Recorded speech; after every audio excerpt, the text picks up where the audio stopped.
మహాపరిశుద్ధుడు అయిన మా ప్రియలోకమందున్న కన్న తండ్రి, మీ ఘనమైన శ్రేష్టమైన నామాన్ని బట్టి మీకు వందనములు చెల్లిస్తున్నాం.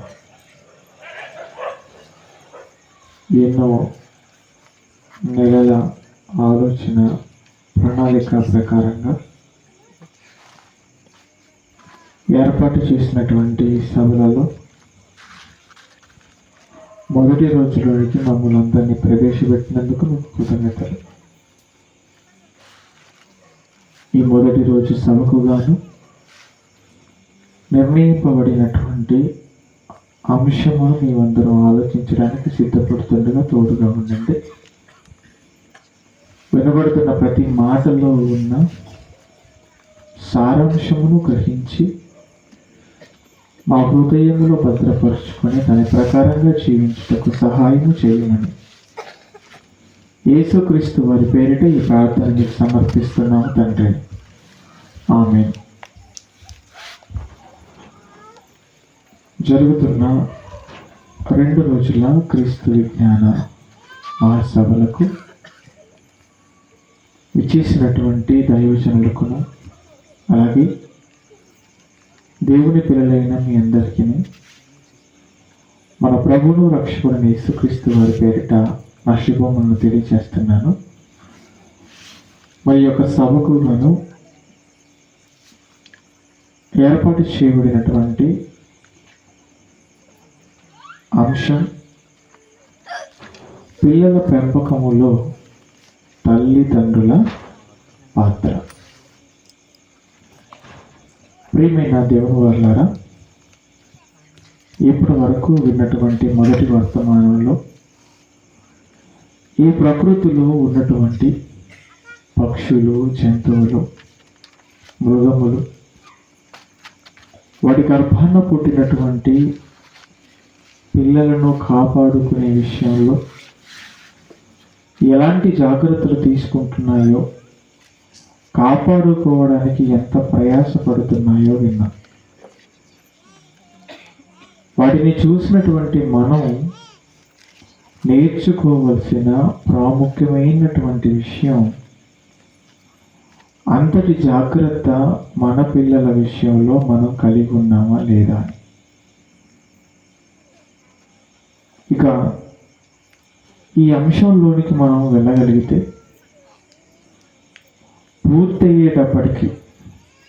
ఈ అంశం పూర్తయ్యేటప్పటికీ ఒక తల్లిగా, ఒక తండ్రిగా మీ పిల్లలను పెంచడంలో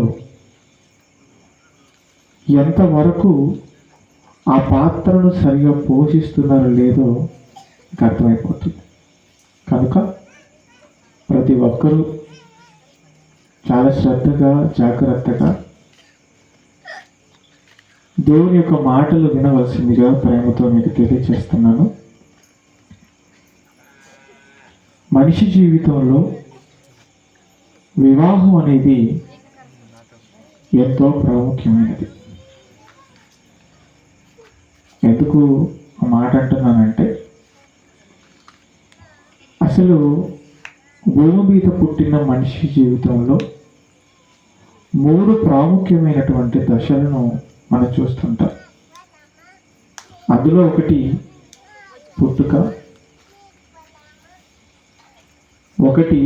రెండవది మరణం, మధ్యలో ఉండేదే వివాహం అనుకోవచ్చు. ఇక పుట్టుక అనేది మన ప్రమేయం లేకుండా జరిగితే, మరణం అనేది మనకు తెలియకుండా జరుగుతుంది. మధ్యలో మనకు తెలిసి మన ప్రమేయం ఉండి జరిగేదే వివాహం. అందుకే ఈ వివాహం విషయంలో ఎంతో ఆలోచించి అడుగులు వేయాలని చెబుతుంటారు పెద్దవాళ్ళు. ఇక ఎప్పుడైతే వివాహాన్ని చేసుకోవడానికి సిద్ధపడిన తర్వాత వివాహం చేసుకుంటున్నటువంటి రోజున ఎంతో ఆనందంతో ఉంటారు. ఆ సమయంలో మన కుటుంబ సభ్యులు కావచ్చు, ఆత్మీయులు కావచ్చు, బంధుమిత్రులు కావచ్చు, మన శ్రేయోభిలాషులు కావచ్చు, అందరూ జరుగుతున్న ఆ వివాహ కార్యక్రమానికి వస్తారు. వచ్చినటువంటి వారు మన మీద వారికి ఉన్నటువంటి ప్రేమను బట్టి, సౌండ్ కొంచెం తగ్గించండి, వారికి మన మీద ఉన్నటువంటి ప్రేమను బట్టి బహుమానాలను తీసుకుని రావడం మనకు తెలుసు. ఎక్కువ ప్రేమ ఉన్న వాళ్ళు అనుకోండి బంగారం వస్తువులు తీసుకొస్తారు. కాస్త తక్కువ ప్రేమ ఉందనుకోండి వెండి వస్తువులు తీసుకొస్తారు. లేదంటే స్నేహం, దూరపు చుట్టరికం అనుకుంటే ఏదో వారి స్తోమత తగ్గట్టుగా వారి వస్తువులు తీసుకొని రావడం అనేది జరుగుతుంది. ఇక జరిగినటువంటి వివాహంలో ఎవరు ఎన్ని వస్తువులు తీసుకుని వచ్చినా, ఎన్ని బహుమానాలను తీసుకుని వచ్చినా, తెచ్చినటువంటి బహుమానాలను చూసుకుంటాము, మురిసిపోతాము, కొద్ది రోజుల్లో దాన్ని మనం మర్చిపోతాం. ఇక వివాహంతో ఒకటి దాంపత్య జీవితాన్ని ప్రారంభించిన తర్వాత భార్యాభర్తగా వారి జీవితంలో వారి ఎదురు చూసేటువంటి విలువైన బహుమానం ఏంటన్నప్పుడు పిల్లలు. వివాహం జరిగిన తర్వాత 3 సంవత్సరాలు, 5 సంవత్సరాలు, 10 సంవత్సరాలు గడుస్తుంది అనుకోండి, పిల్లలు పుట్టకపోతే ఎలా ఉంటుంది చెప్పండి వారి పరిస్థితి? చాలా బాధపడిపోతుంటారు. ఏమండి, ఏ హాస్పిటల్కి వెళితే మాకు పిల్లలు పుడతారో చెప్పండి అని తెలిసిన వాళ్ళందరినీ అడుగుతారు. హాస్పిటల్కి వెళ్ళిపోతారు, డాక్టర్ గారిని కలుస్తారు.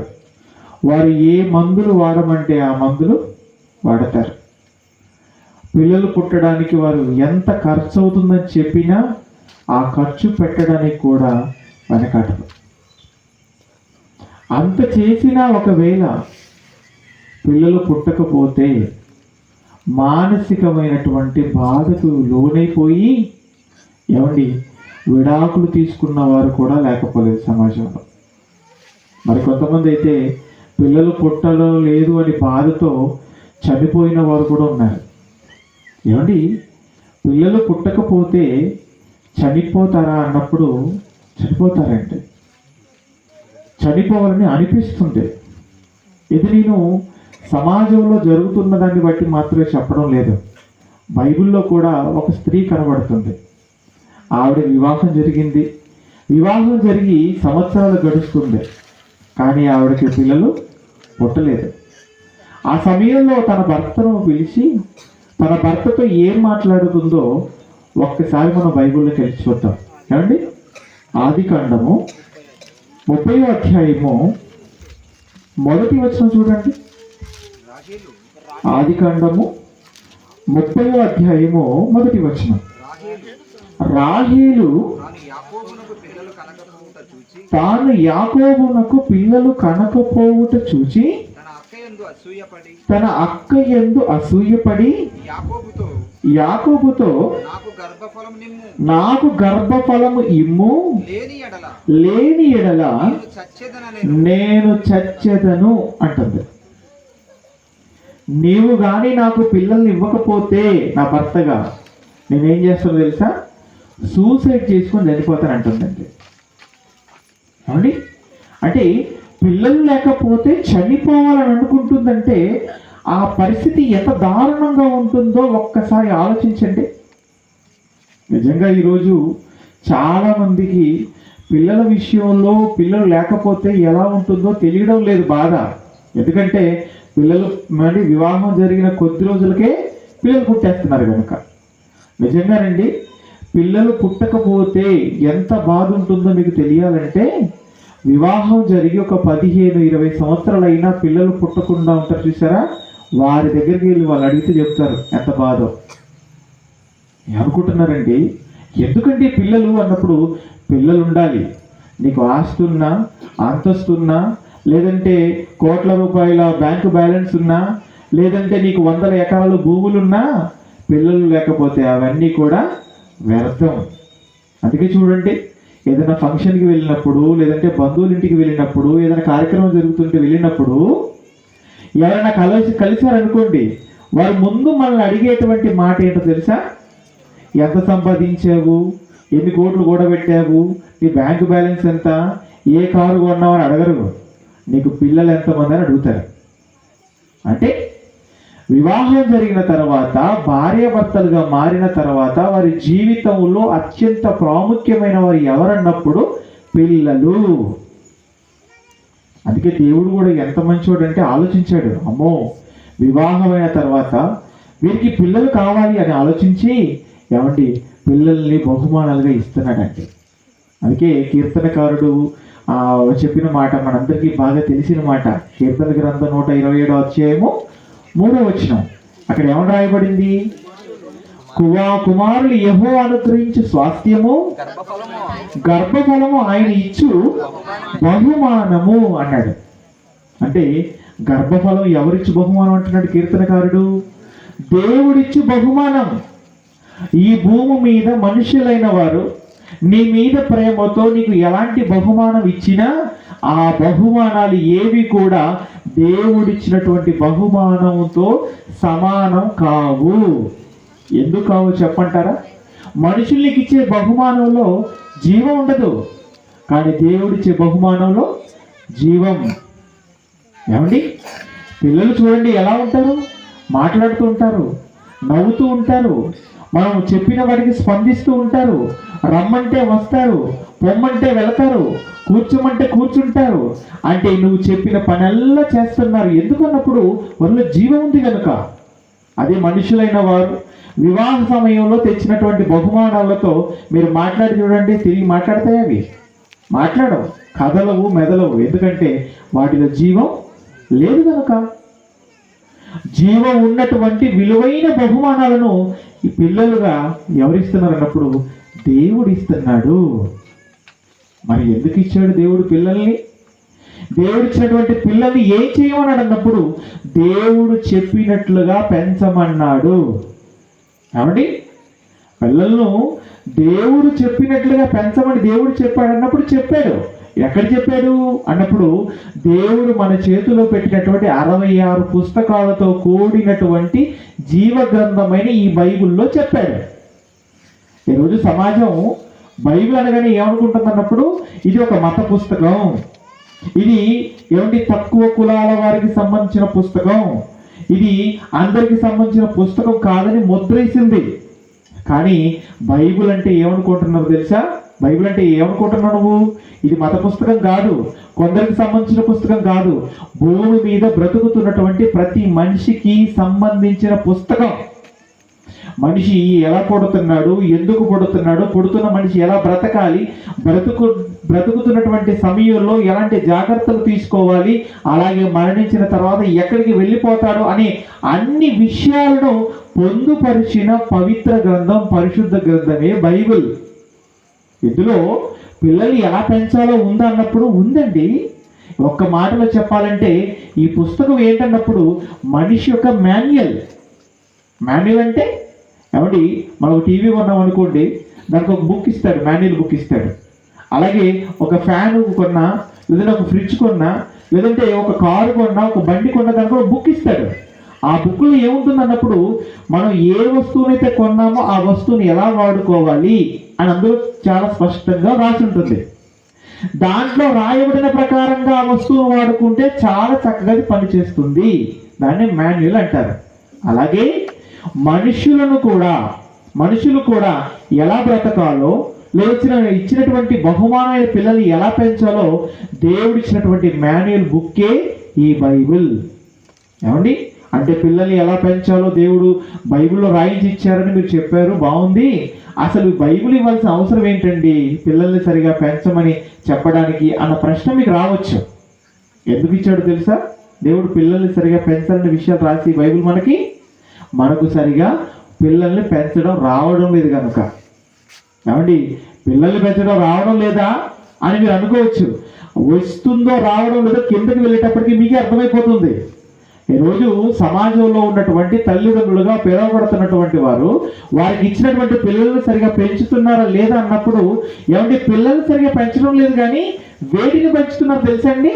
వేటిని పెంచుతున్నారంటే కుక్కల్ని పెంచుతున్నారు, కోళ్ళని పెంచుతున్నారు, అలాగే మొక్కల్ని పెంచుతున్నారు, చివరికంటే పందులను కూడా పెంచుతున్నారు.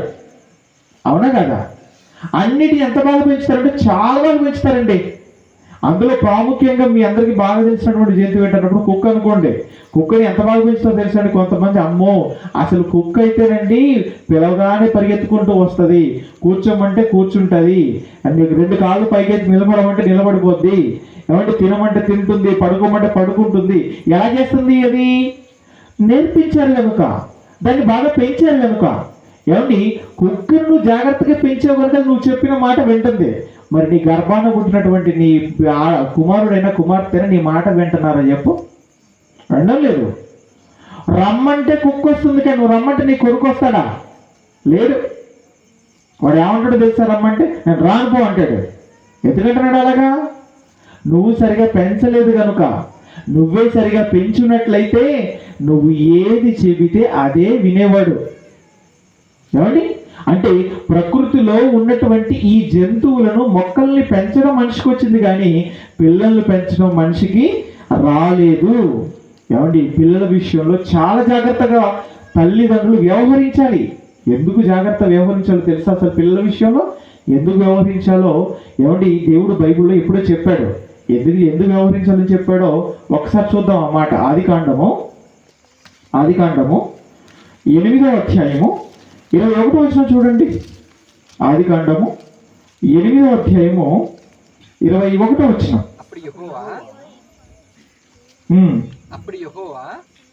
అప్పుడు యెహోవా ఇంపైన సువాసన నాగ్రానించి ఇక మీదట నరులను బట్టి భూమిని మరలా శపించను.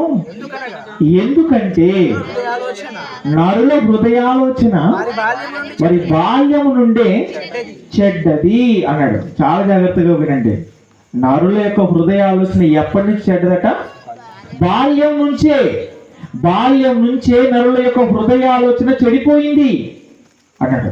కాబట్టి బాల్య దశ అంటే ఏ వయసులో ఉన్నవారిని బాలులు అంటారు, ఏ వయసు వరకు బాల్య దశ అంటారు అన్నప్పుడు ఏమండి బిడ్డ తల్లి గర్భం నుంచి బయటకు వచ్చిన తర్వాత శిశువు అంటారు. ఆ తర్వాత ఏమండి ఎప్పుడైతే నడవడం ప్రారంభిస్తారో, లేదంటే ఎప్పుడైతే చెప్పిన మాట వినడం ప్రారంభిస్తారో అప్పటి నుంచి బాల్య దశ ప్రారంభమవుతుంది.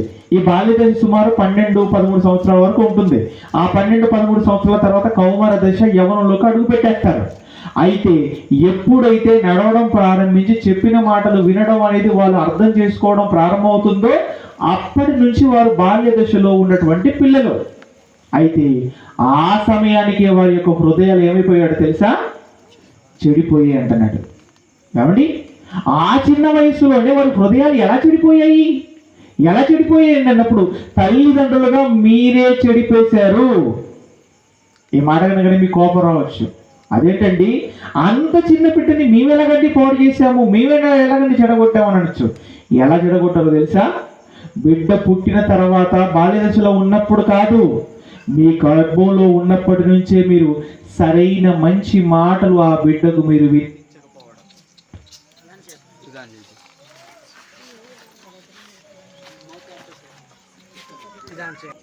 గర్భంలో ఉన్నప్పటి నుంచే మంచి మాటలు మీరు వారికి వినిపించకపోవడం. ఏమండి తల్లి గర్భంలో బిడ్డ ఎంతకాలం ఉంటాడు అన్నప్పుడు 9 నెలలు ఉంటాడు, అంతే కదండి. 9 నెలలు గర్భంలో ఉంటాడు. తల్లి గర్భంలో 9 నెలలు ఉన్నటువంటి ఆ సమయంలో పిల్లలు మీరు మాట్లాడే ప్రతి మాట, మీరు చేసే ప్రతి ఆలోచన విషయంలో కానీ, మీతో ఎవరు మాట్లాడుతున్నారు, వారితో మీరే సంభాషిస్తున్నారని ప్రతి విషయం వారు గ్రహిస్తారు, వారు వింటారు, అది వాళ్ళు నేర్చుకుంటారన్న విషయం మీకు తెలుసా అండి? నేర్చుకుంటారు. ఎప్పటి నుంచి?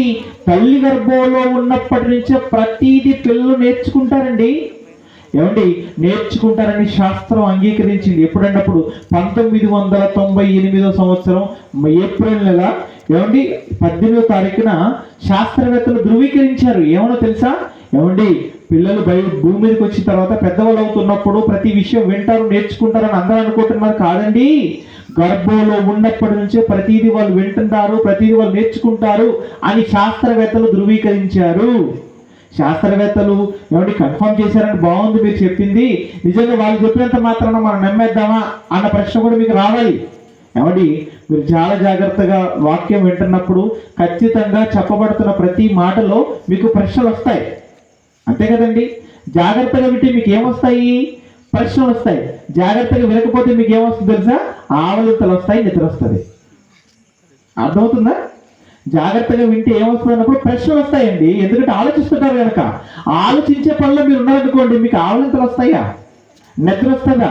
ఈ రెండు వస్తున్నాయంటే మీరు వాక్యం సరిగా వినట్టా? వినట్లేదు మీరు వాక్యం. ఏమంటే వాక్యం వినడానికి ఇంత ప్రయాసపడి ఇక్కడికి వచ్చి ఎదురుగా కూర్చొని ఆలోచించారనుకోండి, చెప్పే వాళ్ళకి ఎలా ఉంటుంది మీరు చెప్పండి? బాగుంటుందా? ఏమండి, ఇంకో విషయం చెప్పంటారా? ఆవలింతం అనేది అంటు రోగం. మీకు తెలుసో లేదో? ఆవలింత అనేది ఏంటి? అంటు రోగం. ఎలాంటి అంటు రోగం అంటే, మీరు ఆవలించారనుకోండి, ఆటోమేటిక్గా మీ పక్కన వాళ్ళు కూడా ఆవలించేస్తాడు. అతను ఆవలించి ఆ పక్కన ఉన్నోడికి వచ్చేస్తుంది. వర్ష పెట్టి అందరికి వెళ్ళిపోతుంది. అంటే నువ్వు ఇక్కడికి ఎందుకు వచ్చావు? నీలో ఉన్నటువంటి ఆవలింత అని అంటురోగాన్ని అందరికి అందించడానికి వచ్చావా ఇక్కడికి? ఇక్కడికి వచ్చి ఆవలించడం కంటే, ఇబ్బంది పడుతూ తూలుతూ కళ్ళు తెరుస్తూ మూస్తూ నిద్రపోవడం కంటే, ఇంటి దగ్గర చక్కగా మంచం ఉంది, మంచం మీద బెడ్షీట్ ఉంది, తలదిండు ఉంది, అక్కడ పడుకోవచ్చు కదా. లేదా అక్కడ పడుకోకుండా ఇక్కడికి వచ్చావంటే ఎందుకు వచ్చావు? వెళ్ళాలి, దేవుడి మాటలు వినాలి అనే కదా వచ్చావు. వచ్చినప్పుడు ఏం చేయాలి? జాగ్రత్తగా వినాలి. ఏమండి, చాలా జాగ్రత్తగా వాక్యం మీరు ఇక్కడికి వచ్చినందుకు మీరు వినాలి. ఏమండి, శాస్త్రవేత్తలు ఎప్పుడు చెప్పారన్నప్పుడు 1998లో చెప్పారు. ఏమని చెప్పారు? తల్లి గర్భంలో ఉన్నటువంటి బిడ్డ ఇది ఖచ్చితంగా వింటుంది, అప్పటి నుంచి అన్ని నేర్చుకుంటుందని. కానీ బైబిల్ ఎప్పుడో చెప్పింది. మీకు తెలుసా? ఎప్పుడో చెప్పింది బైబిల్. ఎక్కడ చెప్పింది బైబిల్లో తల్లి గర్భంలో బిడ్డ వింటుందని? చూస్తారా ఒకసారి ఎక్కడ చెప్పిందో? చూడండి, లూకా సువార్త 1వ అధ్యాయము, లూకా సువార్త 1వ అధ్యాయము 41వ వచనం నుండి చూడండి. ఎలిజబెత్ మరి యొక్క 100వ వచనము వినగానే ఆమె గర్భములో శిశువు గంతులు వేసెను.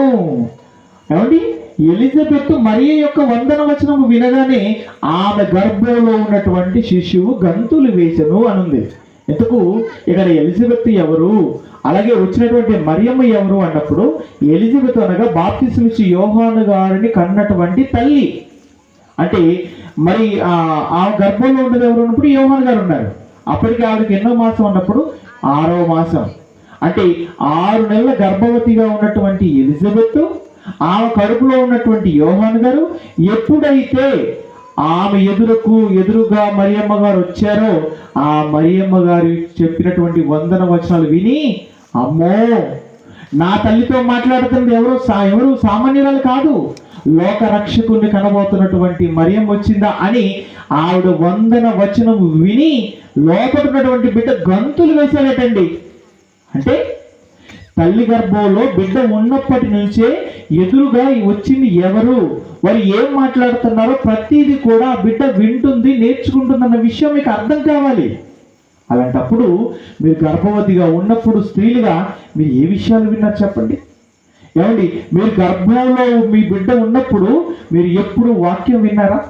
వాక్యం వినిపించారా? చాలా తక్కువ అలా చేసిన వాడు. కానీ ఏమండి, కొన్ని కుటుంబాల పరిస్థితులు ఎంత దారుణంగా ఉంటాయంటే, లేచిన దగ్గర నుంచి పడుకునేంత వరకు గొడవలేనండి. బూతులు మాట్లాడుకుంటారు, తిట్టుకుంటూ ఉంటారు, గొడవ పడుతూ ఉంటారు. ఏమండి, మీరు భార్య భర్తలుగా మీరు తిట్టుకుంటూ, గొడవలు పడుతూ, అరుచుకుంటూ, బూతులు మాట్లాడుకుంటూ ఉంటే మీ గర్భంలో ఉన్నటువంటి బిడ్డ ఏం నేర్చుకుంటాడు చెప్పండి? అదే నేర్చుకుంటాడు. అందుకే వాడు బయటికి వచ్చిన దగ్గర నుంచి నోరు తెరిస్తే బూతులు మాట్లాడుతూ ఉంటాడు. వాడు మాట్లాడుతుంటే ఎందుకు వీడికి మాటలు వచ్చాయి, ఎలా వచ్చాయి, ఎప్పుడు నేర్చుకున్నాడు అని ఆలోచించకపోగా కొంతమంది తల్లిదండ్రులు ఎలా చేస్తారంటే, వాడు అలా తిడుతుంటేనంటే ఆనందపడిపోతుంటారు, పొంగిపోతూ ఉంటారు. అని లేదా అలాంటి వాళ్ళు ఉన్నారండి. ఒక ఆవిడనండి తన కొడుకుతో పక్కన కూర్చోబెట్టుకుని ఏం చెప్తుందంటే, అరే మీ మామ వచ్చాడు రా, వాడిని ఒకసారి తిట్టురా అంటుంది. మేనమామ వస్తే తిట్టమని చెప్తుంది, మేనమామ వస్తే తన్నమని చెప్తుంది. ఈరోజు మేనమామ ఎదురుగా ఉన్నాడు కాబట్టి తిట్టాడు, తన్నాడు. రేపు మేనమామ లేకపోతే ఎవరు తిడతాడు, ఎవరు తంతాడు? మీరు చెప్పండి. మిమ్మల్ని అంటే నువ్వు నేర్పించే వాటిని బట్టి వాడు ఏమైపోతున్నాడు, బాగుపడుతున్నాడా పాడైపోతున్నాడా కొంచెం ఆలోచించాలి కదా చేసేదాన్ని బట్టి. వద్దు, మీ పిల్లల విషయంలో మీరు మంచి నేర్పించేవారుగా ఉండాలి తప్ప చెడు నేర్పించేటువంటి తల్లిదండ్రులుగా మీరు ఉండకూడదు. దేవుడు అందుకే బైబిల్ ఇచ్చాడండి. బైబిల్లో రాయించాడు ఏమని తెలుసా, మీ పిల్లల్ని మీరు ఎలా పెంచాలో తెలుసుకోండి అని దేవుడు బైబిల్లో రాయించి ఇచ్చాడు. అయితే పిల్లల్ని ఎలాగండి పెంచాలి, వారి విషయంలో తల్లిదండ్రులకు మీరు ఎలాగైనా ఉండాలి, వాళ్ళ పెంపకంలో మా పాత్ర ఏంటండి అని మీరు అడిగితే చదవబడినటువంటి లేఖన పట్టణం ఒకసారి మనం చూసుకుందాం. ఏమండి, ఎఫెసీ పత్రిక 6వ అధ్యాయము 4వ వచనం చూడండి. ఎఫెసీ పత్రిక 6వ అధ్యాయము 4వ వచనం. తండ్రులారా, మీ పిల్లలకు కోపము రేపక ప్రభు యొక్క శిక్షలోను బోధలోను వారిని పెంచుడి. ఏమంటున్నాడు ఇక్కడ అపోస్తలుడైనటువంటి పౌలు గారు ఎఫెసీయులకు పత్రిక రాస్తూ ఏం చెబుతున్నాడో జాగ్రత్తగా అందరూ బైబిల్ తెలిసి చూడండి. నిజంగా వచ్చిన మీ అందరి విషయంలో నేను చాలా సంతోషపడుతున్నాను. వచ్చినప్పటి నుంచి గమనించాను మిమ్మల్ని అందరినీ. దరిదాపు అందరు బైబిల్ తెచ్చుకున్నారు. వెరీ గుడ్, అందరు బైబిల్ తెచ్చుకున్న మీరందరూ బైబిల్ చూస్తున్నారు, చాలా సంతోషం. ఈ మాటను మీరు చాలా జాగ్రత్తగా చదవండి. ఏం చెప్తున్నాడు పౌలు గారు ఇక్కడ? తండ్రులారా, మీ పిల్లలకు మీరు కోపము రేపక ప్రభు యొక్క శిక్షలోను మొదటగా ప్రభు యొక్క బోధలను వారిని మీరు పెంచండి అన్నాడు. ఏమంటే ఇక్కడ మాట్లాడుతూ పౌలు గారు తండ్రులారా అని తండ్రులు పిలిచి తండ్రులకే చెబుతున్నాడు కాబట్టి తల్లులంగా ఈ మాట మాకు వర్తించేది కాదు అని చెప్పేసి మీరు తప్పించుకునే ప్రయత్నం చేయదు. తల్లులుగా ఈ మాట అసలు ఎక్కువ ఎవరికి అవసరం తెలుసా? తండ్రులకు కాదు, తల్లులకే అవసరం. ఎందుకు నేను మాట అంటున్నాను అంటే, ఏమంటే బిడ్డ ఎక్కువ సమయం తండ్రితో ఉంటాడా తల్లితో ఉంటాడా? మీరు చెప్పండి, ఎవరితో ఉంటాడు? ఎక్కువ తల్లితోనే ఉంటాడు. తండ్రితో బిడ్డ గడిపే సమయం చాలా తక్కువ అండి. ఎందుకు? తండ్రికి ఎంత పెద్ద బాధ్యత అండి. తండ్రికి ఎంత పెద్ద బాధ్యత ఏమండి. తండ్రి ఉదయాన్నే లేస్తాడు, పరుగున పనికి వెళ్ళిపోతాడండి, కష్టపడతాడు, పని చేస్తాడు. ఎప్పుడో సాయంత్రమో రాత్రికో ఇంటికి వస్తాడు. పని చేసి అలసిపోయి ఇంటికి వస్తాడు, స్నానం చేస్తాడు, భోజనం చేస్తాడు, పడుకొనిపోతాడు. మళ్ళా ఉదయాన్నే పరుగున పనికి వెళ్ళిపోతాడు. అంటే ఉదయం వెళ్ళిపోతున్నాడు, రాత్రి వస్తున్నాడు. అసలు పిల్లలతో సమయం గడపడానికి ఆయనకి అవకాశం లేదు. కానీ పిల్లలు ఎక్కువ ఎవరితో సమయం గడుపుతారన్నప్పుడు తల్లులతోనే గడుపుతారు. కాబట్టి తల్లులైన వారు మీరు చాలా జాగ్రత్తగా వినాలి.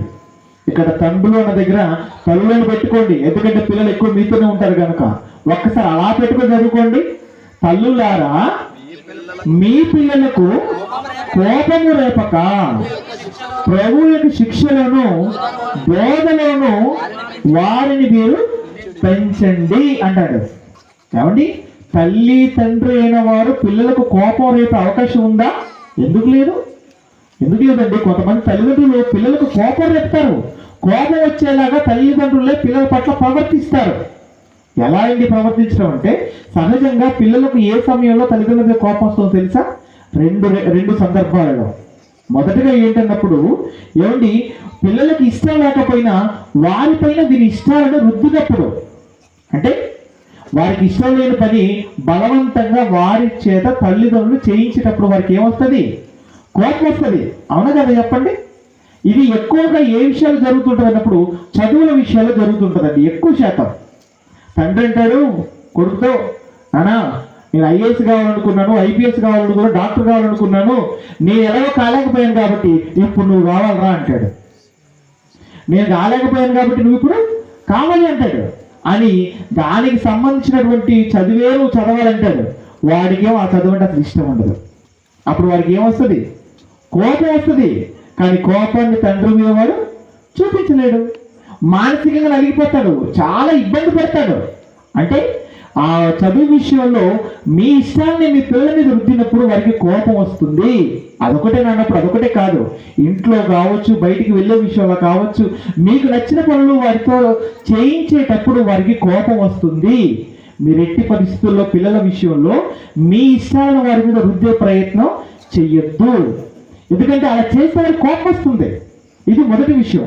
రెండోది ఏంటన్నప్పుడు వ్యత్యాసాలు చూపించినప్పుడు కూడా పిల్లల కోపం వస్తుంది. వ్యత్యాసం అంటే ఏమంటే చాలా మంది తల్లిదండ్రులు పిల్లల విషయంలో ఎలా ఉంటారన్నప్పుడు ఒకరిని ఒకలాగా మరొకరిని మరొకలాగా చూస్తూ ఉంటారు. ఇది దరిదాపు ప్రతి కుటుంబంలో జరిగేటువంటిది. అవునండి, చూడండి, కొంతమంది అయితే ఆడబిడ్డను ఒకలా చూస్తారు, మగబిడ్డను మరోలా చూస్తారు. మగబిడ్డను ఎట్లా చూస్తారంటేనండి నెత్తి మీద పెట్టుకొని రాజులా చూస్తారు, ఆడపిల్లను మాత్రం అంటే తక్కువగా చూస్తూ ఉంటారు కొందరు. ఎందుకు? ఆడబిడ్డ అంటే ఏమనుకుంటున్నారు అంటే, ఏముందండి ఆడబిడ్డ అంటే మైనస్ అండి అంటాడు. ఆడబిడ్డ అంటే ఏంటట? మైనస్ అంట.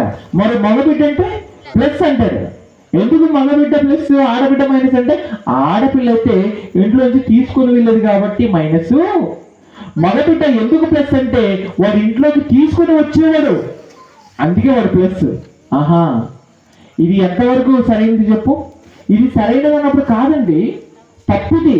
మీరు అలాగా మగబిడ్డను ఒకలాగా ఆడబిడ్డను ఒకలాగా మీరు చూస్తున్నప్పుడు పసి హృదయాలు ఏమైపోతాయి చెప్పు? గాయపడిపోతాయి, బాధపడిపోతారు. ఏమండి, ఆడబిడ్డ అయినా మగబిడ్డ అయినా ఇచ్చేది ఎవరన్నప్పుడు దేవుడే కదా. గర్భఫలము యెహోవా ఇచ్చు బహుమానం. దేవుడు పిల్లల్ని ఇస్తున్నప్పుడు, మీరు కంటున్నప్పుడు, వారిని పెంచుతున్నప్పుడు ఇద్దరిని ఒకే రకంగా చూడవలసిన తల్లిగా తండ్రిగా నువ్వు ఇద్దరిని సమానంగా చూడక వ్యత్యాసం చూపిస్తున్నావంటే వారికి నువ్వు కోపం రేపుతున్నటువంటి వాడిగా ఉండడం లేదన్నప్పుడు అవును. దయచేసి వ్యత్యాసాలు చూపించకూడదండి పిల్లల విషయంలో, ఇద్దరిని సమానంగా చూడాలి. అలా వారికి కోపం రేపకుండా నువ్వు ఏం చేయాలో తెలుసా? ప్రభు యొక్క శిక్షలో వారిని నువ్వు పెంచాలి అన్నాడు. కోపం రేపకుండా నువ్వు ప్రభు యొక్క శిక్షలో పెంచమన్నాడు మొదటగా. ఏమండి, శిక్ష అంటే ఏంటన్నప్పుడు ఇంగ్లీష్లో పనిష్మెంట్ అంటారు. పనిష్మెంట్ వేస్తూ పెంచాలన్నప్పుడు పెంచాలి. ఎప్పుడు పనిష్మెంట్ వేయాలి? నీకు నచ్చినవి వాడి మీద రుద్దినప్పుడు వాడు మాట వినకపోతే పనిష్మెంట్ వేయడం కాదు. వాక్యానుసారంగా దేవుడు చెప్పినట్టుగా వాడు మీకు లోబడకపోతే అప్పుడు వాడిని మీరు శిక్షించండి, అది సరైనది. ఏమండి, చాలా మంది తల్లిదండ్రులకు పిల్లల్ని ఎప్పుడు శిక్షించాలో కూడా తెలియదు, ఎలా శిక్షించాలో కూడా తెలియదు. చీటికి మాటికి తిడుతుంటారు, కొడుతుంటారు. ఇలాగ ప్రవర్తిస్తున్నప్పుడు కొంతమంది పిల్లలు ఇల్లు విడిచిపెట్టి వెళ్ళిపోయిన వాళ్ళు లేకపోలేదు. కొంతమంది అండి సూసైడ్ చేసుకోవడం అంటే పురుగుల మంది తాగి చనిపోవడం, ఉరేసుకొని చనిపోవడం, అలా చేసిన వాళ్ళు కూడా లేకపోలేదు. దేన్ని బట్టి? తల్లిదండ్రులు పెట్టినటువంటి బాధను బట్టి. దయచేసి అలా ఉండకూడదు. దేవుడు శిక్షించమన్నాడు. ఎప్పుడు శిక్షించాలన్నప్పుడు మీరు చెప్పినది సరైనది అయితే, అయినా వాడు వినకపోతే వాడి విషయంలో మీరు ఖచ్చితంగా కఠినంగా ప్రవర్తించండి అని దేవుడు చెప్పాడు. ఇక్కడ అదే శిక్షించడం అంటే. ఎందుకు శిక్షించడం అంటే కూడా ఎలా శిక్షించాలండి అన్న ప్రశ్న మీకు వస్తుంది కదా. ఎలా శిక్షించాలి అది కూడా తెలియాలండి. అది తెలియకపోతే మీరు ఏం చేస్తారన్నప్పుడు దేనితో పడితే దాంతో కొట్టేస్తారు పిల్లల్ని. దేనితో శిక్షించమన్నాడు దేవుడు చూస్తారు ఒకసారి. చూడండి, సామెతల గ్రంథం 13వ అధ్యాయము 24వ వచనం చూడండి. సామెతల గ్రంథం 13వ అధ్యాయము 24వ వచనం. బెత్తము వాడని వాడు తన కుమారునికి విరోధి, కుమారుని ప్రేమించువాడు వారిని శిక్షించును. ఏమంటున్నాడు ఇక్కడ చక్కగా? బెత్తము వాడని వాడు తన కుమారునికి విరోధి. అంటే దేవుడు ఏం చెప్తున్నాడంటే, నీ బిడ్డ నువ్వు చెప్పింది మంచిదైనప్పుడు నీ మాట వినకపోతే ఖచ్చితంగా బెత్తం తీసుకొని శిక్షించు అన్నాడు. బెత్తం అంటే కర్ర తీసుకొని కొట్టమన్నాడు. కొంతమంది స్త్రీలతోనండి పిల్లల మాట వినలేదనుకోండి, ఆ సమయానికి ఒకవేళ వాళ్ళు కిచెన్లో ఉంటే గంట ఉంటే గంట తీసుకుని విసిరేస్తారు, గిన్నె ఉంటే గిన్నె తీసుకుని విసిరేస్తారు, గ్లాస్ ఉంటే గ్లాస్ తీసుకుని విసిరేస్తారు. అసలు వాళ్ళ విసిరేస్తున్నప్పుడు వాడికి తలగకూడని చోట తగిలితే వాడు ప్రాణం పోతే ఏంటి చెప్పి పరిస్థితి. ఇది సరైనది కాదు. దేవుడు ఏమంటున్నాడు? బెత్తం వాడు అంటున్నాడు. బెత్తంతో కొట్టడం వల్ల వాడి ప్రాణం పోదు. నిజంగా రండి, దేవుడు ఎంత బాగా ఆలోచించాడంటే, నువ్వు బెత్తంతో కొట్టావనుకో ఎంత కొట్టినా వాడి ప్రాణం పోయే అవకాశమే ఉండదు. ఎందుకు ఉండదో తెలుసా? బెత్తంతో కొడుకు నువ్వు ఎక్కడ కొడతావు? కొడితే చేతి మీద కొడతావు, లేదంటే వెనక పిక్కల మీద కొడతావు, అంతే తప్ప ప్రాణం పోయేటువంటి స్థలాల్లో బెత్తంతో నువ్వు వాడిని కొట్టవు. కనుక దేవుడు ఏమన్నాడంటే, వాడు మాట వినకపోతే బెత్తమే వాడని చెప్పాడు. నిజంగానండి, కొంతమంది తల్లులు ఎలాగ శిక్షలు వేస్తున్నారు పిల్లల మాట వినకపోతే అనడానికి ఒక మంచి వీడియో ఉంది, చూస్తే మీకే అర్థమైపోద్దండి. సూర్యాపేట జిల్లా కోలాడ ప్రాంతంలో తన గర్భాన్ని పుట్టినటువంటి కొడుకు యవనస్తుడిగా మారిన తర్వాత వాడు గంజాయికి బానిసైపోయాడు. దేనికి? గంజాయికి బానిసైపోయాడు. గంజాయికి బానిసైపోయినటువంటి వాడికి ఎన్నోసార్లు చెప్పిందట తల్లి, నువ్వు గంజాయి తాగొద్దు, అది మంచిది కాదు, మంచిది కాదు, మంచిది కాదని ఎన్నిసార్లు చెప్పినా వాడు మాత్రం అసలు వినడం లేదట. అప్పుడు ఆ తల్లి ఏం చేసింది, ఒకసారి వీడియో చూడండి ఎంత బాగుంటుందో.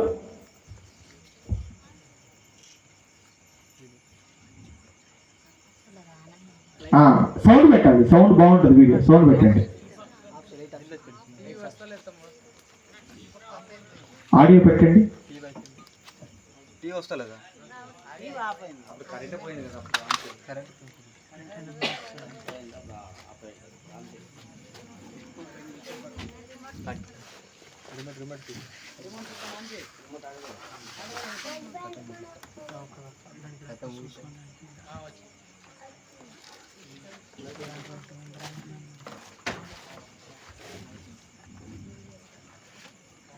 చూడండి ఒకసారి, వాడు బాగా గంజాయికి బానిసైపోయాడండి, చెబితే వినడం లేదు, మానేమంటే మానేయడం లేదు. అప్పుడు తల్లి తీసుకున్నటువంటి ఒక కఠినమైన నిర్ణయం ఏం చేసింది తెలుసా? ఇప్పుడు ఈ వీధిలో కరెంటుకి సంబంధించినటువంటి స్తంభాలు ఉన్నాయి కదా, ఆ స్తంభానికి కట్టేసిందండి. కట్టేసి ఏం చేస్తుంది చూడండి ఒకసారి, అప్లై చేయండి.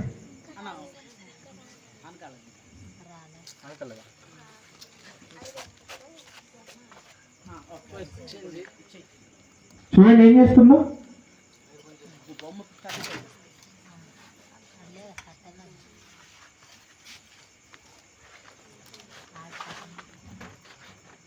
ఈ వీడియో వెళ్ళిపోతుంది, పౌజ్లో పెట్టండి వీడియో,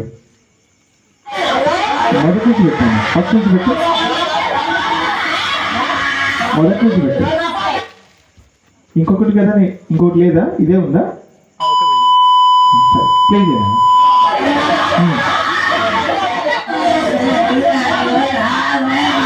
ఏడుస్తున్నారు చూడండి, వామ్మో వామ్మని ఏడుస్తుంది గట్టిగా.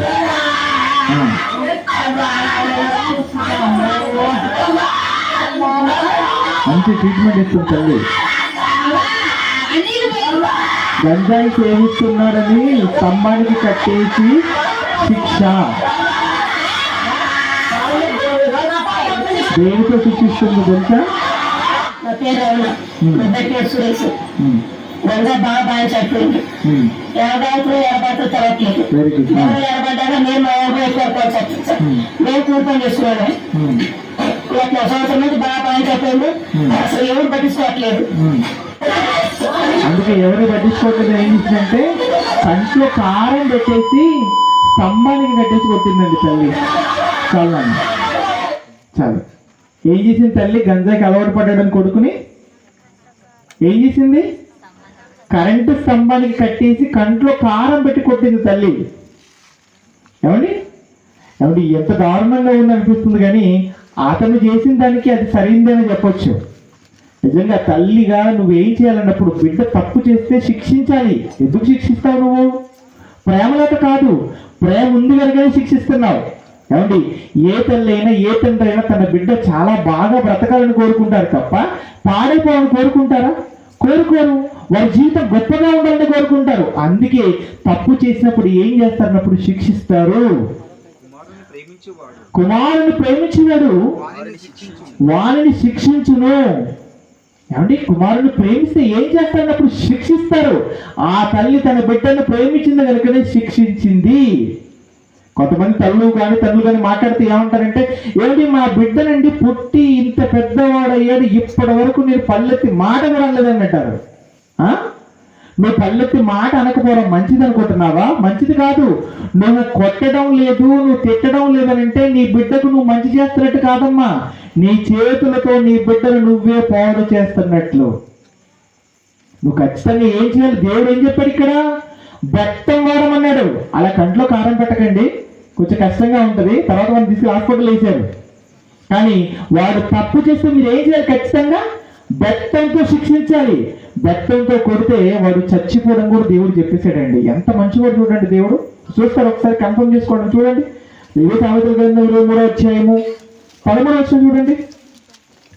బాలులను శిక్షించుట మానుకొనకును, బెత్తముతో వాడిని కొట్టిన ఎడల వాడు చావకుండును.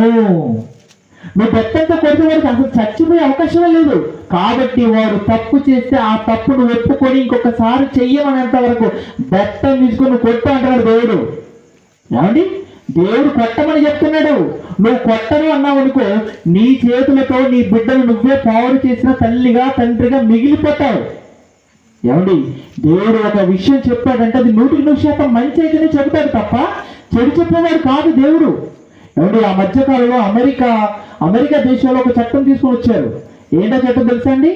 పిల్లలను కొట్టడం మానేయాలి. తల్లిదండ్రులు పిల్లలు కొట్టద్దన్నారు.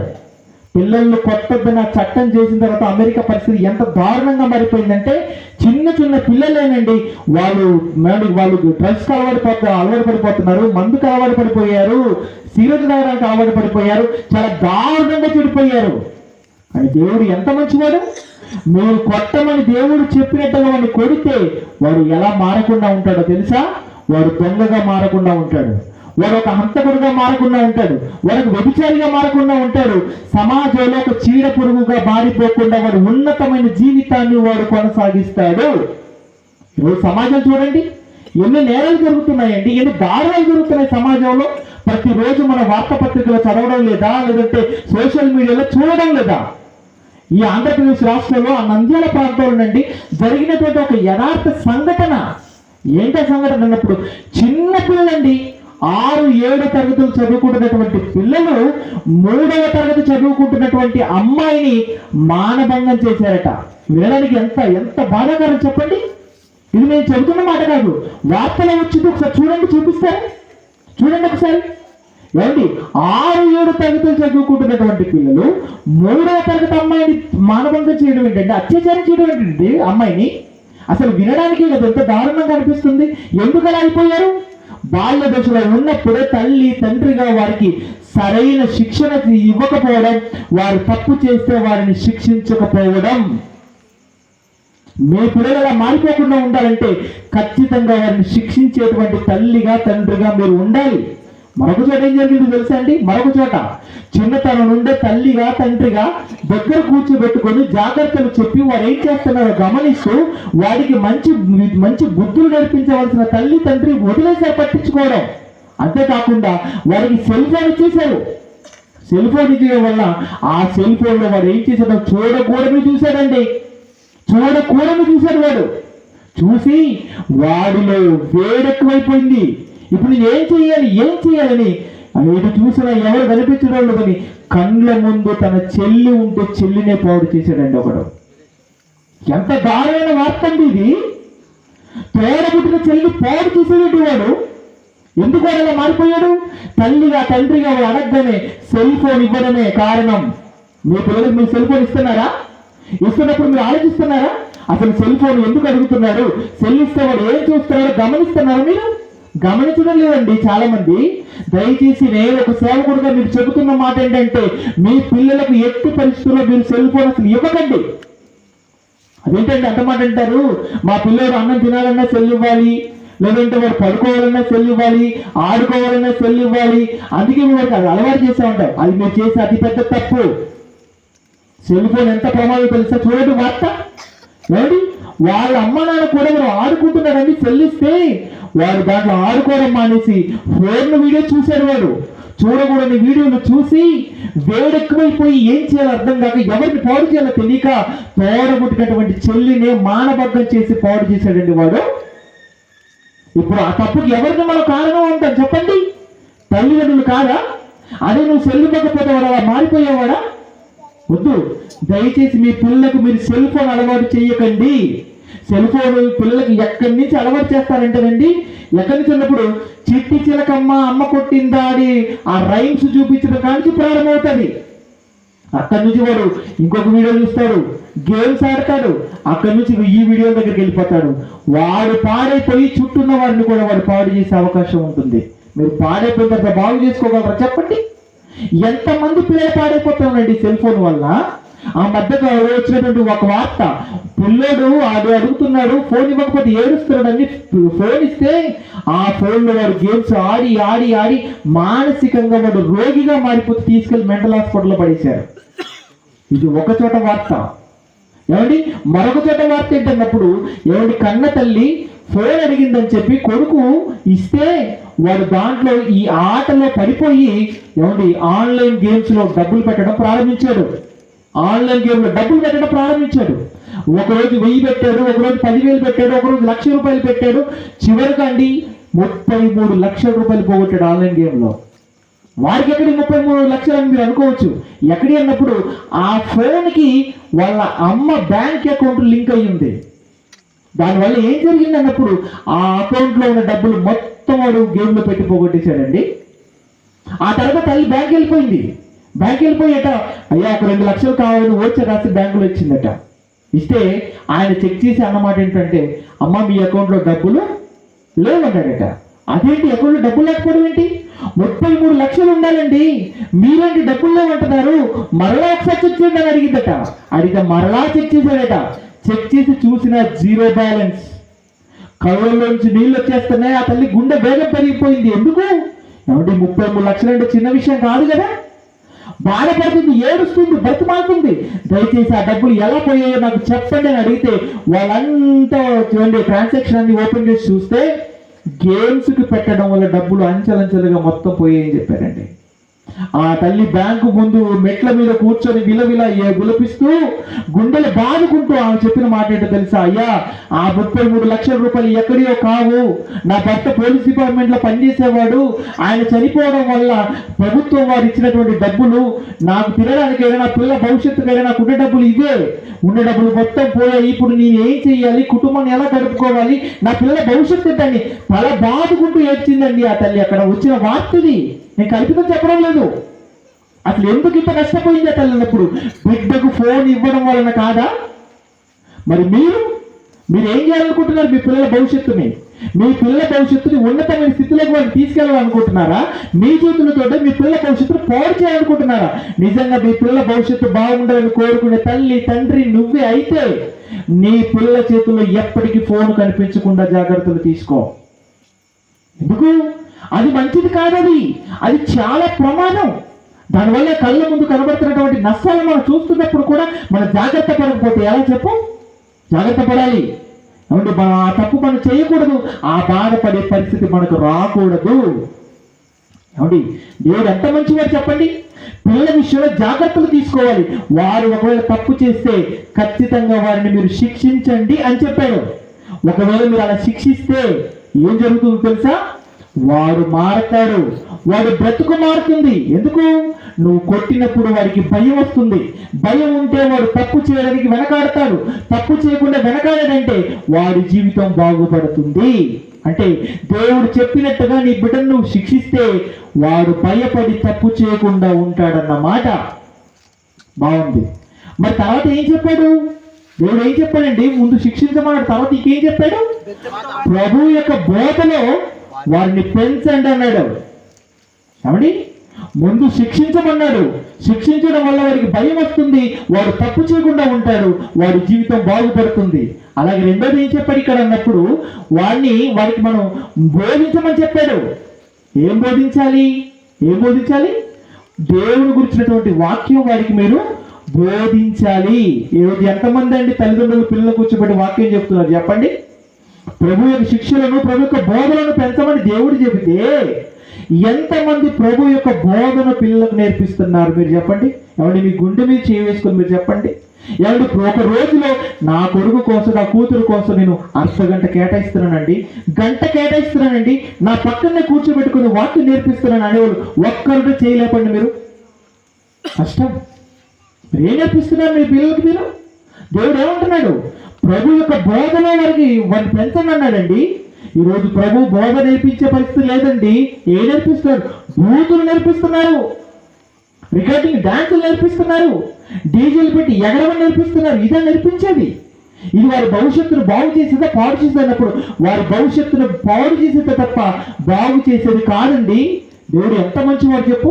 నీ కొడుకుకి, నీ కూతురికి మంచి జీవితం ఉండాలంటే ఏం చేయమంటున్నాడు అన్నప్పుడు ప్రభు యొక్క బోధలో వారిని పెంచమన్నాడు. అంటే ప్రభు యొక్క బోధలు పెంచాలంటే తల్లి తండ్రిగా నువ్వు ముందు ప్రభు యొక్క బోధలో ఉండాలి. ప్రభు యొక్క బోధలో ఉండడం అంటే ఏంటనుకుంటున్నారు? దేవుడు ఇచ్చినటువంటి బైబిల్లో రాయబడినటువంటి ప్రతి మాట మనకు తెలిసి ఉండాలి. తల్లిదండ్రులుగా, అంతే కదండి. ఏమండి, వాక్యం పిల్లలకు నేర్పించాలంటే ముందు వాక్యం ఎవరికి వచ్చి ఉండాలండి? తల్లిదండ్రులకు వచ్చి ఉండాలి. తల్లిదండ్రులకే వాక్యం రాకపోతే పిల్లలకు వాక్యం చెప్పి నేర్పించగలరా? లేదు. అందుకే దేవుడు ద్వితీయోపదేశకాండం 6వ అధ్యాయం 6వ వచనంలో ఏం చెప్తున్నాడు చూడండి ఒక్కసారి ఆ మాట. 6వ అధ్యాయము 6వ వచనం. నేను నీకు ఆజ్ఞాపించు మాటలు నీ హృదయంలో ఉండవలెను. నీవు నీ కుమారులకు వాటిని నేను నీకు ఆజ్ఞాపించు ఈ మాటలు నీ హృదయంలో నీ హృదయంలో ఉండవలెను. నీవు నీ కుమారులకు వాటిని అభ్యసింప చేయవలెను అని దేవుడు ముందు నీ హృదయంలో పెట్టుకోమన్నాడు. ఆ తర్వాత నీ పిల్లలకు నేర్పించమన్నాడు. అది చెబుతూ ఎప్పుడెప్పుడు మీ పిల్లలకు వాక్యం నేర్పించాలో కూడా ఒక టైం టేబుల్ వేశాడు. ఆ టైం టేబుల్ చెప్తున్నాడు చూడండి. నీ ఇంట కూర్చున్నప్పుడు, మొదటగా ఇంట కూర్చున్నప్పుడు, త్రోవ నడుచున్నప్పుడు, రెండవ త్రోవ నడిచేటప్పుడు, పడుకున్నప్పుడు, మూడవది పడుకున్నప్పుడు, లేచినప్పుడు, నాలుగవది లేచినప్పుడు, వాటిని గూర్చి మాటలు వాటిని గురించి మీరు ఏం చేయాలో తెలుసా? పిల్లలతో మాట్లాడాలి. కూర్చున్నప్పుడు, లేచినప్పుడు, త్రోవ నడిచినప్పుడు, పడుకున్నప్పుడు ఎప్పుడు కూడా మీ పిల్లలతో మీరు దేవుడు గురించినటువంటి వాక్యమే మీరు మాట్లాడాలి. వాక్యం మాట్లాడాల్సినటువంటి తల్లి తండ్రులే మీరే ఫోన్లు పట్టుకొని ఫోన్లు ముందేసుకొని దాంట్లో తండ్రి జబర్దస్త్ చూస్తాడు, తల్లి ఏమో సీరియల్ చూస్తుంది. ఇవన్నీ ముందు పెట్టుకొని మీరే చూస్తుంటే మీ పిల్లలకి మీరు వాక్యం ఏం నేర్పిస్తారు చెప్పండి? చేయడం లేదు ఇలాంటి పని. నువ్వు సినిమాలు చూస్తున్నావు, నువ్వు సీరియల్ చూస్తున్నావు, నువ్వు ఇవన్నీ చేస్తున్నప్పుడు నిన్ను గమనిస్తున్న వాళ్ళు ఏం నేర్చుకుంటారు నీ నుంచి? మంచి నేర్చుకుంటారు అనుకుంటున్నారు? లేదు. నువ్వు ఏం చేస్తున్నావో అంతకు మించి ఎక్కువ చేస్తాడు. కనుక నీ పిల్లలు పాడవకుండా ఉండాలని నువ్వు నిజంగా కోరుకుంటే దేవుడు ఎంత మంచిగా చెప్తున్నాడు ఇక్కడ. ముందు నీ హృదయంలో పెట్టుకోవాలి. హృదయంలో పెట్టుకున్న వాక్యాన్ని వాళ్ళకి నేర్పించాలి. ఎప్పుడెప్పుడు నేర్పించాలంటే ఇదిగో నడిచేటప్పుడు, కూర్చున్నప్పుడు, పడుకున్నప్పుడు, లేచినప్పుడు, ఎప్పుడు నువ్వు ఏ వాక్యాన్ని అయితే నీ హృదయంలో పెట్టుకున్నావో ఆ వాక్యమే వారితో నువ్వు మాట్లాడాలి అని చెప్తున్నాడు. ఎప్పుడైతే దేవుడు చెప్పిన ఈ మాట ప్రకారంగా మీ పిల్లలకు మీరు వాక్యం బాగా నేర్పిస్తారో అప్పుడు వాడు ఎలా మారిపోతాడో తెలుసా? భక్తుడిగా మారిపోతాడు. బైబిల్లో మనకు కనబడుతున్నటువంటి భక్తుల్లా మారిపోతాడండి. సమూయేలు గారు మంచి భక్తుడండి. ఎందుకు సమూయేలు మంచి భక్తుడయ్యాడు? ఆయన తల్లి ఆయనకు నేర్పించింది కనుక. ఎవరు ఆయన తల్లి? హన్నా. హన్నా అనగానేనండి చాలా ఉత్తమురాలు, దేవుడి ఎడల మంచి భక్తి కలిగినటువంటి వ్యక్తి హన్నా. ఎంత భక్తో తెలుసా ఆవిడకి? దేవుణ్ణి ఒక్కసారి అడిగిన తర్వాత దేవుడు ఖచ్చితంగా ఇస్తాడు అని మళ్ళా ఆ విషయంలో అనుమానం కూడా వ్యక్తపరిచినటువంటి భక్తి హన్నాది. అందుకే చూడండి, వెళ్ళిపోయింది ఆవిడ దేవాలయానికి. ఏడుస్తూ దేవుని అడిగింది, నీవు కానీ నాకు ఒక మగబిడ్డను ఇచ్చావా, ఖచ్చితంగా వాడిని నీకే అప్పగిస్తానని దేవుడు చెప్పింది. చెప్పిన తర్వాత ఇంటికి వెళ్ళిపోయిందండి. ఇంటికి వెళ్ళిపోయి మరలా దేవుణ్ణి అడిగాను కదా, దేవుడు ఇస్తాడో లేదో అని దేవుణ్ణి అనుమానించలేదు ఆవిడ. ఎందుకు? నేను అడిగింది జీవము గల దేవుణ్ణి, ఖచ్చితంగా నాకు బిడ్డను ఇస్తాడు అని నమ్మింది. ఆవిడ నమ్మకం మేరకే దేవుడు ఆవిడకు మగ బిడ్డను ఇచ్చాడు. ఇచ్చినటువంటి బిడ్డను పాలు విడిచేంత వరకు పసికందుగా ఉన్న బిడ్డకు వాక్యం రంగరించిపోసిందండి. ఎంత వాక్యం రంగరించిపోసిందో ఆ వయసులోనే మీకు తెలియాలంటే ఒక్కసారి చూడండి. మీరు చూడండి సమూయేలు మొదటి గ్రంథం, సమూయేలు మొదటి గ్రంథం మొదటి అధ్యాయము చివరి వచనం చూడండి. కాబట్టి నేను ఆ బిడ్డను యెహోవాకు ప్రతిష్ఠించుచున్నాను. తాను బ్రతుకు దినములన్నిటను వాడు యెహోవాకు ప్రతిష్ఠుడని చెప్పెను.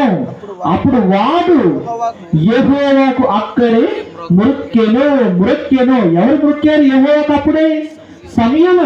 సమూయేలు యెహోవాకు మొక్కేంతప్పటికి ఎంత వయసు అయిందన్నప్పుడు పాలు విడిచాడు. అప్పటికి అంతే. అంటే పాలు విడిచే వయసులో ఉన్నటువంటి సమూయేలుకు దేవుని సన్నిధిలో మోకాళ్ళు వేసి మొక్కాలన్న విషయం ఎలా తెలిసిందన్నప్పుడు తల్లి నేర్పించింది కనుక. అంటే ఒక తల్లిగా చిన్నతనం నుండే తన పక్కన కూర్చోబెట్టుకొని ఆ బిడ్డకు ఎక్కడ ఎలా ఉండాలో నేర్పించింది హన్నా. మరి మీ పిల్లలకు మీరు పక్కన కూర్చోబెట్టి నేర్పిస్తున్నారా? ఎలా మాట్లాడాలో నేర్పిస్తున్నారా? పెద్దల్ని ఎలా గౌరవించాలో నేర్పిస్తున్నారా? పెద్దలు చెప్పిన మాట ఎలా వినాలో నేర్పిస్తున్నారా? వారికి మంచి బుద్ధులు మీరు నేర్పిస్తున్నారా? ఏమండి, మీరు నేర్పిస్తున్నారో లేదో తెలియాలంటే మిమ్మల్ని అడగాల్సిన అవసరం లేదు. మీ పిల్లల్ని ఒక 10 నిమిషాలు ముందు నిలబెట్టుకుంటే చాలు. మీరు ఎలా నేర్పిస్తున్నారో, మీరు ఎలా ఉంటున్నారో కూడా తెలిసిపోద్ది వారి మాటలతో. అవునా కదా చెప్పండి? పిల్లలు ఎలాంటి వాళ్ళ చూసి తల్లిదండ్రులు అంచనా వేయచ్చు. వాడు మంచిగా మాట్లాడుతున్నాడంటే తల్లిదండ్రులు పర్వాలేదు మంచి వాళ్ళు, వాడు చెప్పిన మాట వింటున్నాడంటే తల్లిదండ్రులు మంచిగా నేర్పించారని అర్థమైపోతుందండి. కానీ కొంతమంది పిల్లల పరిస్థితి ఏంటంటే పిలవడానికి కూడా భయం. ఎందుకలా ఉన్నారంటే నేర్పించడం లేదు మంచి. ఇక అన్న ఏం చేసినప్పుడు సమూయేలుకు నేర్పించింది. చిన్నప్పటి నుంచి పాలు విడిచే వయసుకే చాలా మంచి విషయాలు నేర్పించిందండి. అందుకే సమూయేలు గారు చాలా గొప్ప ప్రవక్తగా మారిపోయాడు. నిజంగా బైబిల్లో ఉన్నటువంటి భక్తుల జీవితం అందరి మనం చూసినప్పుడు ఎక్కువగా వారు గొప్ప వాళ్ళు కావడానికి వారి వెనక ఎవరున్నారు తెలుసా? తల్లులు కనబడతారు. తిమోతి అనగానే మంచి భక్తుడు తిమోతి గారి గురించి పౌలు గారు మాట్లాడుతూ ఏమంటాడు? ఆయనకు మొదటి పత్రిక 2వ పత్రిక రాస్తున్నప్పుడు నా నిజమైన కుమారుడు అంటాడు, నా ప్రియమైన కుమారుడు అంటాడు. ఎవరు? గొప్ప సేవకుడు అయినటువంటి పౌలు గారు తిమోతి గురించి మాట్లాడుతూ నా ప్రియమైన కుమారుడు అన్నాడు. ఏమండి తిమోతి గురించి పౌలు ఆ మాట అన్నాడంటే తిమోతి గారి జీవితం ఎలా ఉందో తెలుసండి? చాలా ఉత్తమంగా ఉంది. ఎలా అంత ఉత్తమంగా మారింది అన్నప్పుడు ఆయన తల్లి భక్తి పరురాలు కనుక, అంటే తల్లి భక్తిగా ఉంది, బిడ్డను భక్తిలో పెంచింది కనుక తిమోతి భక్తి పరుడయ్యాడు. మీ గర్భాన పుట్టినటువంటి పిల్లలు భక్తి పరులే కావాలంటే ముందు మీరు భక్తులుగా ఉండి వారికి వాక్యం నేర్పించండి. బైబిల్లో రాయబడినటువంటి భక్తుల జీవితాలు మీ పిల్లల్లో కనబడతాయి. ఏమండి పిల్లలు బాగుండాలని కోరుకోవడం కాదండి, వాళ్ళు బాగుండడానికి తల్లి తండ్రిగా నీ పాత్రను ఎలా పోషిస్తున్నావు అనేది చాలా ముఖ్యం. మీరు ఒకవేళ దేవుడు చెప్పినట్టుగా వారు తప్పు చేస్తే వారిని శిక్షించకపోయినా, దేవుడు చెప్పినట్టుగా దేవుని యొక్క వాక్యం విషయంలో మీరు వారిని పెంచకపోయినా ఏం జరుగుతుందన్నప్పుడు సమాజానికి వారికి చీడ పురుగుగా మిగిలిపోతాడు, వారికి చెడ్డవారుగా మిగిలిపోతాడు. వాడిని చూసే సమాజం ఏముంటుందో తెలుసా? ఎవర్రా వీడిని కన్నారు, కానీ ఎందుకురా ఊరి మీద వదిలేశారు, ఇలాంటి వాడిని కనకుండా ఉంటే బాగుండదు కానీ మా ప్రాణానికి వదిలేశారని మీ పెంపకం గురించి మీ బిడ్డ గురించి సమాజంలో అనేక మంది మాట్లాడుకుంటున్నప్పుడు ఆ మాటలు వీళ్ళు తట్టుకోగలరా చెప్పండి? తట్టుకోలేరండి. బాధ ఎందుకు? పిల్లల పరిస్థితి బాగులేదని మన పెంపకాన్ని అవమానిస్తున్నారు. అలాంటి అవమానం నీకు రాకుండా ఉండాలంటే, మనకు రాకుండా ఉండాలంటే దేవుడు చెప్పినటువంటి మాట ఎఫెసీ పత్రిక 6వ అధ్యాయము 4వ వచనంలో రాబడినటువంటి మాట ఏం చెప్పారు అక్కడ? తండ్రులారా మీ పిల్లలకు కోపం రేపకుండా ప్రభు యొక్క శిక్షలోను బోధలోను వారిని మీరు పెంచండి. ఎప్పుడైతే మీరు అలా పెంచుతారో అలా పెంచినప్పుడు వాడు చాలా గొప్పవాడైపోతాడు, చాలా గొప్పదిగా మారిపోతుంది నీ కూతురు. అప్పుడు అందరూ చూసి ఏమంటారో తెలుసా? నిజంగానండి ఏం పెంపకం అండి, ఎంత బాగా పెంచారండి బిడ్డని, నిజంగా పెంచితే ఇలా పెంచాలండి అని మీ పిల్లల్ని చూసి ఆడలే కాకుండా మీరు ఎదురుపడ్డారనుకోండి, ఆ సమయంలో మీ పిల్లల గురించి మాట్లాడుతూ నిజంగా మీ అబ్బాయి ఎంత మంచోడండి, మీ అమ్మాయి ఎంత బుద్ధిమంతురాలండి, ఎంత బాగా పెంచారండి, నిజంగా పెంపకం అంటే మీ తర్వాతనండి, మీలాగా ఇంత గొప్పగా ఊరు మొత్తంలో కూడా ఎవరు కూడా పిల్లల్ని ఎంత బాగా పెంచలేదండి అని మీతో అంటున్నారు అనుకోండి, అప్పుడు నిజంగా ఎంత ఆనందంగా ఉంటుంది చెప్పండి. నిజంగా మీ పిల్లల విషయంలో అందరూ పొగుడుతూ అంత గొప్పగా మాట్లాడుతున్నప్పుడు కలిగే ఆనందాన్ని ఎన్ని కోట్లు పెట్టి మీరు కొనుక్కోగలరు చెప్పండి? ఎన్ని కోట్లు పెడితే వస్తుంది ఆనందం? పిల్లల నుంచి మనకి అంతకుమించి ఏం కావాలి చెప్పండి? వారి భవిష్యత్తు బాగుండడం కంటే నిజంగా మంచి తల్లిదండ్రులు ఇంకేం కోరుకుంటారు అన్నప్పుడు ఇంకేం కోరుకోరండి. నిజంగా మీరు కూడా అలాగే కోరుకునే వాళ్ళైతే దేవుడు చెప్పినట్టుగా ఇదిగో శిక్షలోను బోధలోను వారిని మీరు పెంచండి. అంతేకాదు లేచిన దగ్గర నుంచి పడుకునేంత వరకు ఎప్పుడు వారికి ఏం జ్ఞాపకం చేయాలో తెలుసా? నేను పుట్టింది దేవుడి కొరకే, నేను బ్రతకాల్సింది దేవుడి కొరకే, చేయాల్సింది దేవుడి పనే, తిరిగి చేరాల్సింది దేవుడిని లోకం అని పదే ఇదే మాటలు మీ పిల్లలకు మీరు చెబుతూ వారిని పెంచారనుకోండి, ఉన్నతంగా వాడు మారిపోతాడు, మంచి భక్తుడిగా మారిపోతాడు. నిజంగా మీ పిల్లలు అలా ఉండాలని మీరు కోరుకుంటే తల్లి తండ్రిగా మీ పాత్రను మీరు సరిగా పోషించండి. ఈ మాటలు విన్నటువంటి మీరు పిల్లల పెంపకంలో తల్లిదండ్రులుగా మీ పాత్రను మీరు సరిగా పోషిస్తారని, మీ గర్భాన్ని పుట్టిన పిల్లలను దేవుడికి నచ్చే విధంగా, దేవుడు మెచ్చే విధంగా ఉన్నతులుగా వారిని తీర్చిదిద్దుతారని మనస్ఫూర్తిగా నేను కోరుకుంటూ ముగించబోయే ముందు ఒకసారి ఈ పాటను చూసుకుందాం. ఏమండి?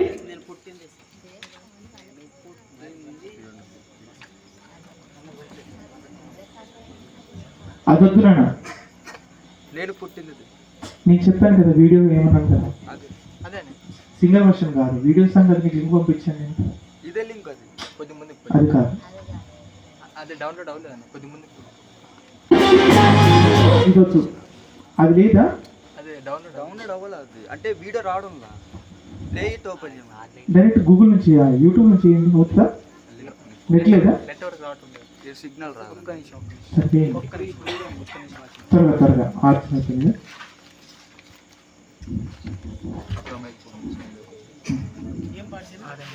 అది పుట్టింది దేవుని కోసం అంటే వీడియో పెట్టాలి, అది డౌన్లోడ్ చేస్తే రాదు అసలు మొబైల్. నా ఫోన్లో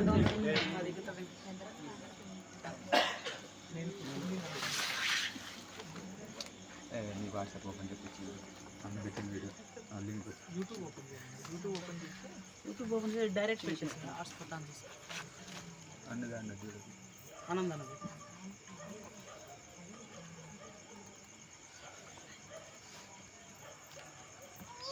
హాస్పిటల్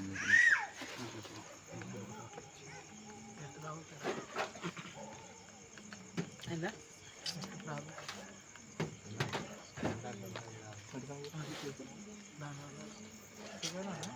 నాది కనెక్ట్ చేయలే, నాది బాగా వస్తుంది.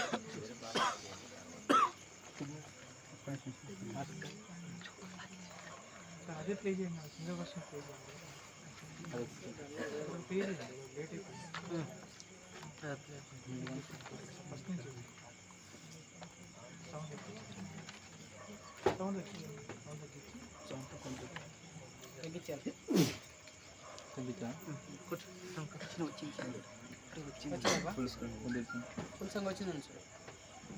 సాహితీ చాగంటి నేను పుట్టింది నా తండ్రి కొడుకే అనే ఒక అద్భుతమైన పాటను ఇప్పుడే పాడడం జరిగింది. దీని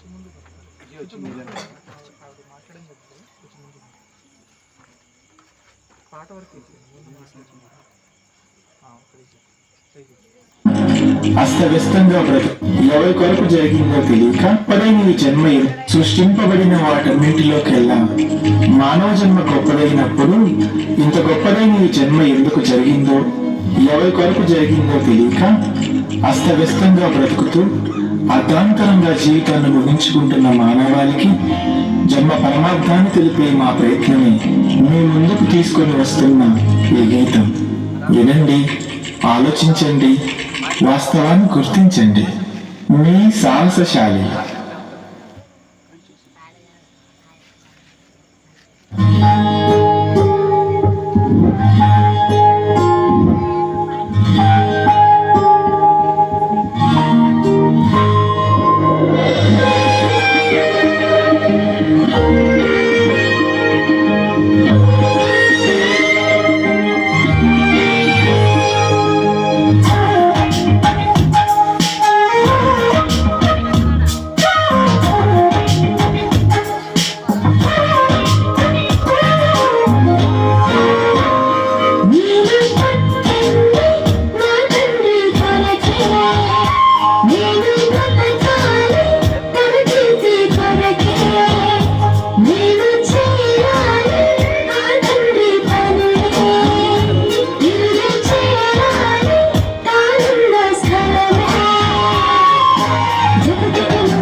చెబుతూ వారిని సృష్టింపబడిన వాటన్నిటిలో పుట్టింది దేవుడి కొరకే, బ్రతకాల్సింది దేవుడి కొరకే, చేయాల్సింది ఆయన పని, తిరిగి చేరాల్సింది ఆయన లోకం. ఎప్పుడైతే ఈ మాటలు మీరు మీ పిల్లలకు చెబుతూ వారిని పెంచుతారో అప్పుడు వారు చాలా ఉన్నతులుగా మారిపోతారు. ఏమండి, పిల్లల భవిష్యత్తు ఒక మాటలో చెప్పాలంటే ఎవరి చేతుల్లో లేదండి, తల్లి తండ్రి చేతుల్లోనే ఉంది. మీరు కానీ దేవుడు చెప్పినట్టుగా పెంచారా, వాళ్ళు గొప్ప వాళ్ళు అయిపోతారు, లేదంటే వారు చెడ్డ వాళ్ళు అయిపోతారు. పిల్లలు ఎలాంటి వాళ్ళు అన్నప్పుడు ఏమండి, చిన్న మొక్క లాంటి వారు. మొక్కగా ఉన్నప్పుడు ఎటు వంచితే అటు ఆ మొక్క ఎలాగైతే వంగిపోతుందో, బాల్య దశలో ఉన్నప్పుడే పిల్లల్ని మీ ఎటు వంచితే అటు వాళ్ళు మారిపోతారు, అలా తయారైపోతారు. కనుక నా బిడ్డ బాగుండాలని నువ్వు అనుకుంటే దేవుడు చెప్పినట్టుగా మీ బిడ్డల్ని పెంచండి. ముందుగా వారిని బాగా పెంచాలంటే వారికి మాదిరిగా ఉండడం మనం నేర్చుకోవాలి. మన మాట బాగుండాలి, మన ప్రవర్తన బాగుండాలి. మనల్ని చూసినప్పుడు పిల్లలు ఏమనుకోవాలన్నప్పుడు, ఉంటే మా అమ్మలాగే నేను ఉండాలి, ఉంటే మా నాన్నలాగే ఉండాలి, నేను మా నాన్న చూసి నేను నా జీవితాన్ని కొనసాగిస్తే చాలు, భవిష్యత్తులో ఎప్పటికీ నేను మా నాన్న బ్రతికిన చాలు అనుకునే విధంగా వారికి మాదిరికరమైన జీవితాన్ని తల్లి తండ్రి చూపించగలిగితే వారి జీవితం చాలా అద్భుతంగా ఉంటుంది. నిజంగా తల్లిగా తండ్రిగా మీ పిల్లల భవిష్యత్తు బాగుండాలని మీరు కోరుకుంటే దేవుడు మీకు ఇచ్చిన పాత్రను మీరు సరిగా పోషించాలి. మాటలు విన్న మీరు, పాటలో ఉన్న సారాంశాన్ని గుర్తించినటువంటి మీరు మీ పిల్లల విషయంలో మంచి మాదిరికరమైన బ్రతుకును బ్రతుకుతూ ఉన్నతంగా దేవుడి యొక్క శిక్షలను బోధలను వారిని పెంచుతారు అని నేను మనస్ఫూర్తిగా ఆశిస్తూ ఈ మాటలు ముగిస్తున్నాను. అందరు తల వచ్చినట్లయితే ప్రార్థన చేస్తాను. ప్రేమ కలిగిన తండ్రి, దయగలిగిన దేవా, పిల్లల పెంపకంలో తల్లిదండ్రుల పాత్ర నిజంగా పిల్లల జీవితం పట్లనైనా తల్లి తండ్రి ఎంత ప్రాముఖ్యమైన పాత్రను పోషించాల్సి ఉంటుందో మీ వాక్యాన్ని బట్టి మీ పిల్లలు విన్నారు. నిన్న మీ పిల్లలు తండ్రి విని విడిచిపెట్టేవారుగా ఉండక నాయన, ఇక నుంచైనా మాటల్లో కానీ, ప్రవర్తనలో కానీ, చేతల్లో కానీ, ప్రతి విషయంలో తండ్రి మీరు ఇచ్చిన గర్భఫలాలైన బహుమానాలైన పిల్లలకు మాదిరిని చూపిస్తూ బ్రతుకుతూ మీరు చెప్పిన విధంగానైనా వారు తప్పు చేస్తే వారిని శిక్షిస్తూ మీ మాటలను వారికి బోధిస్తూ మీ వాక్యానుసారంగా వారిని పెంచుటకు తల్లిదండ్రులకు కావలసిన మంచి వివేచన జ్ఞానము అనుగ్రహించమని వేడుకుంటాం. జరుగుతున్నటువంటి 2 రోజుల సభలలో మొదటి రోజులో తండ్రి మంచి అంశాన్ని మీరు మాకు నేర్పించారు. మీ చిత్తమైతే రేపటి దినాన్న సంఘ క్షేమాభివృద్ధిలో నాయన విశ్వాసీ పాత్ర ఏంటో అనే అద్భుతమైన విషయం నేర్చుకునే అవకాశాన్ని మా జీవితంలో ప్రసాదిస్తారని నమ్ముతూ మరి సభ ముగించుకొని తండ్రి మీ పిల్లలు వారి యొక్క స్వగృహాలకు వెళుతుండగా తోడుగా ఉండండి. క్షేమంగా వారి గృహాలకు వారిని చేర్చండి. రేపటి దినమున అందరం సమయానికి చేరుకొని అనేక సంగతులను వినగలిగే భాగ్యాన్ని మా జీవితంలో మీరు ప్రసాదిస్తారని నమ్ముతూ ఈ ప్రార్థన మా రక్షకుడు మీ ప్రియకుమారుడైన యేసుక్రీస్తు వారి పేరిట మీకు సమర్పిస్తున్నాము తండ్రి.